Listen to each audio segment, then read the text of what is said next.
Imagine this.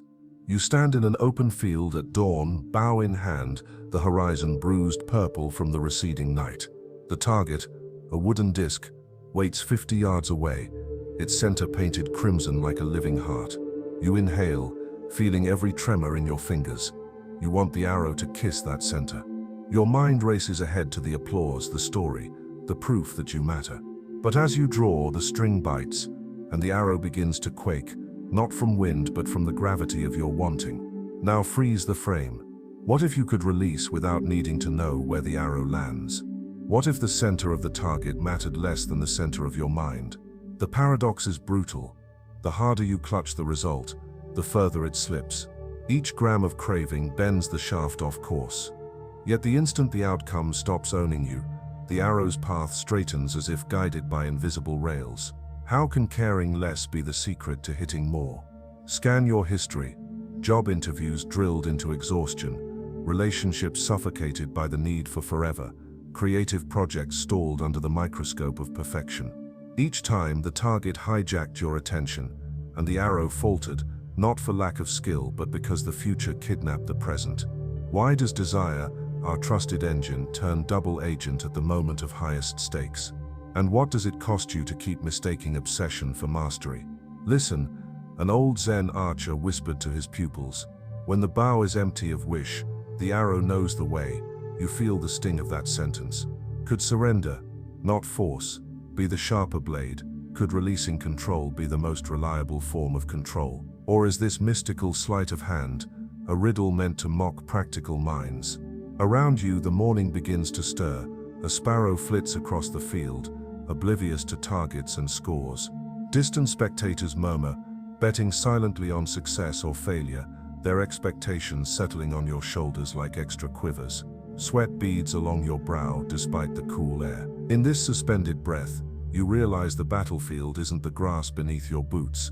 It's the invisible arena between intention and release. Every heartbeat is a vote. Cling or let go. Which will you cast? Your fingers remain hooked on the bowstring in that bleeding dawn. The sun climbs, gold spilling over the grass, igniting the target like a challenge. Your breath stalls between lungs and world, waiting for verdict. Do you grip tighter, or loosen until the bow hums like a tuning fork of intention? Hold that breath, the lesson is about to begin. The arrow quivers, but the real tremor lives deeper inside the architecture of your mind. From childhood you were rewarded for outcomes. Gold stars, report cards, trophies. The lesson embedded itself like a tick beneath the skin. Worth equals result. By adolescence the formula hardened. Desire plus recognition equals sign identity. Lose the recognition, and you risk losing yourself. Carl Jung called this a persona obsession, the mask glued so tight it steals the face beneath. Every modern feed scroll reinforces it. Likes flash like electronic fireflies, each one a micro-medal. Your brain's dopamine circuits, once tuned to berry patches and campfire praise, now surge at every metric. Neuroscientist Kent Berridge showed how wanting and liking split in the brain. The wanting module can roar long after the liking fades. So you chase the next hit, arrow after arrow, outcome after outcome, even when victory tastes like cardboard. Nietzsche warned of this in Thus Spoke Zarathustra. Beware the rope walkers of approval, for the crowd loves the fall more than the flight. You tighten your stance, terrified of that fall, yet the rope only grows slicker with sweat. Aldous Huxley mapped the trap on a societal level. Mass conditioning trains us to consume identities the way we consume products, upgrade or feel obsolete. You don't just want to hit the bullseye, you want to broadcast the bullseye, hashtag it, monetize it, pin it to your digital resume. Meanwhile, the ancient Zen scrolls whisper a subversive counter-story.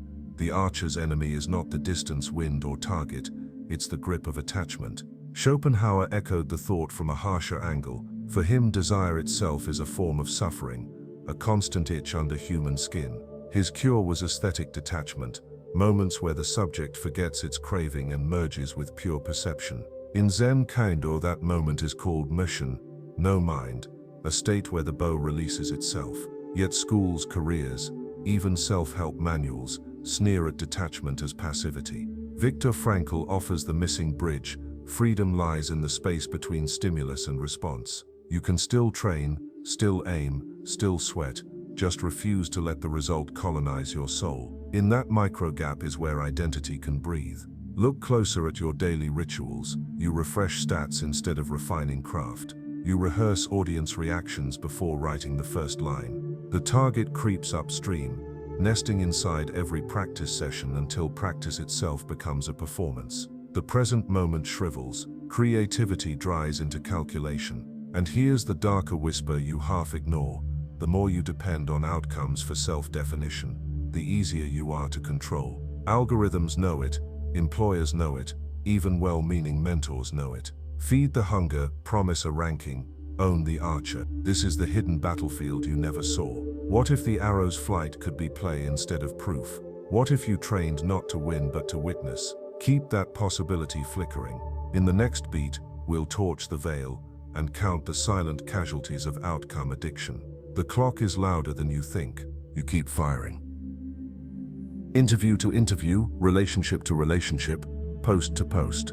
Each arrow carries a secret payload, microscopic stress hormones that leak into your bloodstream like slow poison. At first the dose is subtle, a restless night here, a clenched jaw there, but cortisol compounds like interest on a loan you never meant to take. Neurologists call it allostatic load, the body's hidden bookkeeping of every outcome you've chased and feared.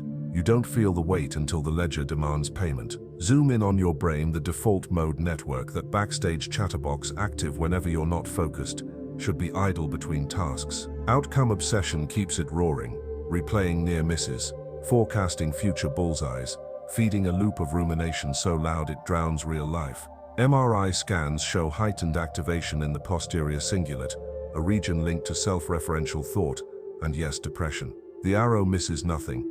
It just aims back at you. Behavioral economists know the next casualty: present bias. When the finish line becomes a god, every step before it turns into a chore.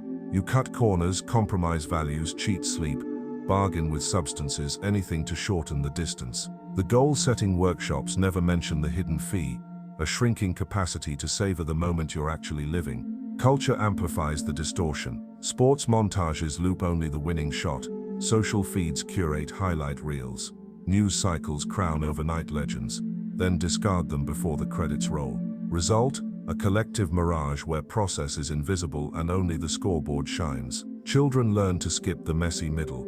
Adults grow allergic to uncertainty. The Zeigarnik effect, the mind's itch for unfinished tasks, morphs into a national rash. Meanwhile, entire industries monetize your thirst. Apps dangle variable rewards, the same schedule that hooks casino gamblers, knowing the anticipation spike is stronger than the pleasure of the win. Every ping is a mini arrow, every badge a bullseye.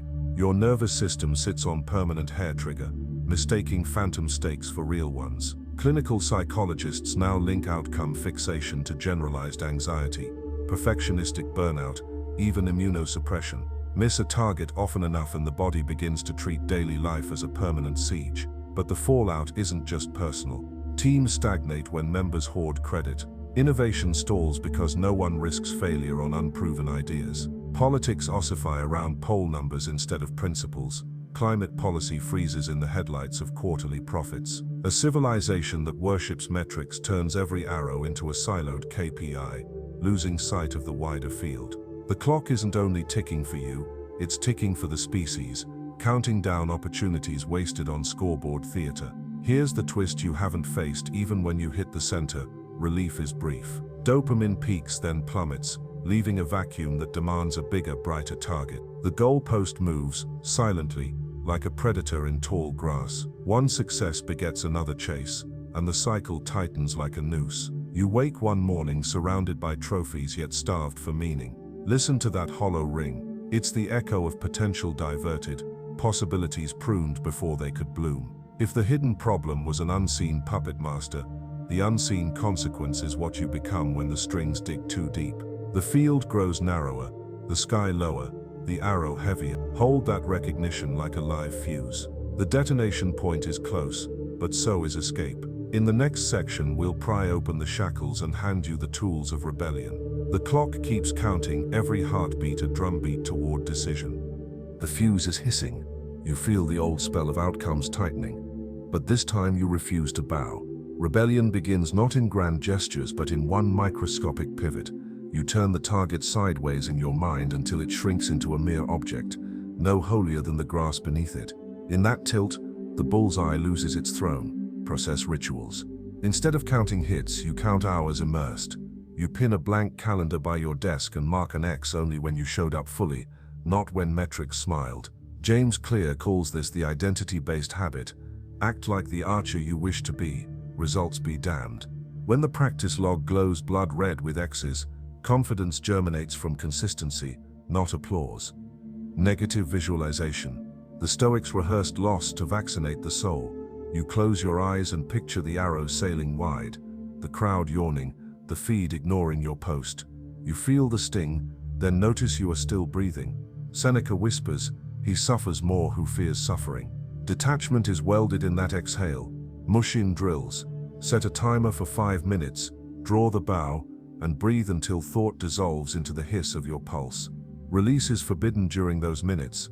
The bow becomes a meditation bell reminding you what tension costs. Samurai archers did the same, letting nerves burn out before the shot.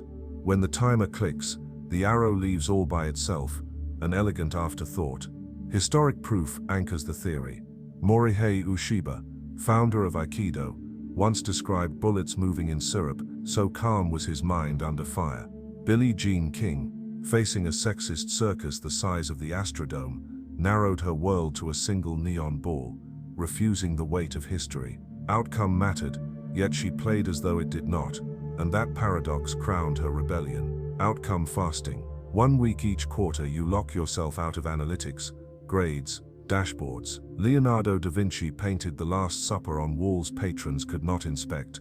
Secrecy fed mastery. Your silence will feel like withdrawal, which is proof the addiction is breaking. Service reframe. The arrow is no longer proof of worth, it is a gift. You aim to contribute, not conquer. Viktor Frankl wrote that meaning lives in self-transcendence. By tethering effort to service teaching, mentoring, elevating discourse, you cut the umbilical cord to ego. Targets become conduits. Micro-celebrations. Each time you catch craving and choose release, you celebrate a thumb tap on your sternum, a whispered free. Small rewards rewire habits faster than sermons, say behavioral scientists. Liberation turns into a self-reinforcing loop. Stack these tools, and the dungeon door creaks. Breath sinks low, vision sharpens to the trembling feather at arrow's end. Process becomes play, uncertainty, a dance partner.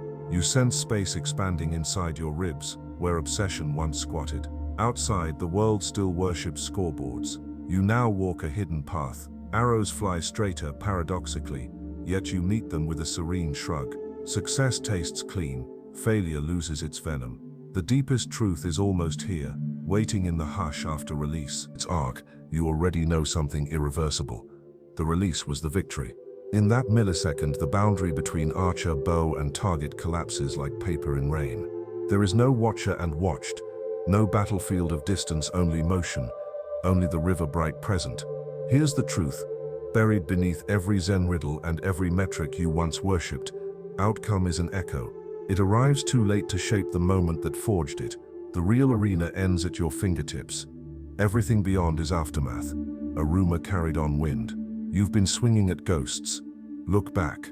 The trophies, heartbreaks, graphs that spiked or flatlined, each was residue, smoke rings curling behind a candle long snuffed. You spent years negotiating with shadows, bargaining for worth from events already sealed the instant you acted.